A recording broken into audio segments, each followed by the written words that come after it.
আল্লাহর প্রিয় হইতে হইলে নফল ইবাদত করতে হবে। কি কি নফল ইবাদত করে আল্লাহ তাআলার প্রিয় হতে পারে আমি দুই একটি আপনাদের সাথে শেয়ার করব ইনশাআল্লাহ। এক নাম্বার, আল্লাহর কোরআনের তেলাওয়াত। এটা আল্লাহর বাণী। কোরআন তেলাওয়াত মানে আল্লাহর সাথে কথা বলা। যখন আপনি কোরআন তেলাওয়াত করেন, কাইন্ড অফ আপনি আল্লাহর সাথে মুনাজাত করেন, মানে একান্ত আলাপন করেন, আলাপচারিতা করেন। দুই নাম্বার তালিকা হচ্ছে আত-তাহাজ্জুদ বা কিয়ামুল লাইল। দুই রাকাত করে মাঝরাতে যে সালাতটা বিষ্ণু সাল্লাল্লাহু আলাইহি ওয়াসাল্লাম পড়তেন, এটাকে বলে কিয়ামুল লাইল বা তাহাজ্জুদ। তিন নাম্বার মাধ্যম হচ্ছে বেশি বেশি আল্লাহ তাআলার কাছে চাওয়া, মানে আদ-দুআ, দোয়া করা। বিষ্ণু সাল্লাল্লাহু আলাইহি ওয়াসাল্লাম বলেন আদ-দুআউ মুখুল ইবাদা, দোয়া হচ্ছে ইবাদতের নির্যাস।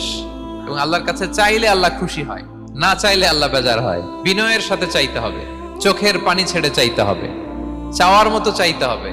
চাওয়ার মতো চাইলে আল্লাহ দেয়। আল্লাহ তাআলা আমাদের সবাইকে তার প্রিয় ভাজন বান্দাদের তালিকায় অন্তর্ভুক্ত করে নেক। আমরা সবাই পড়ি আমিন।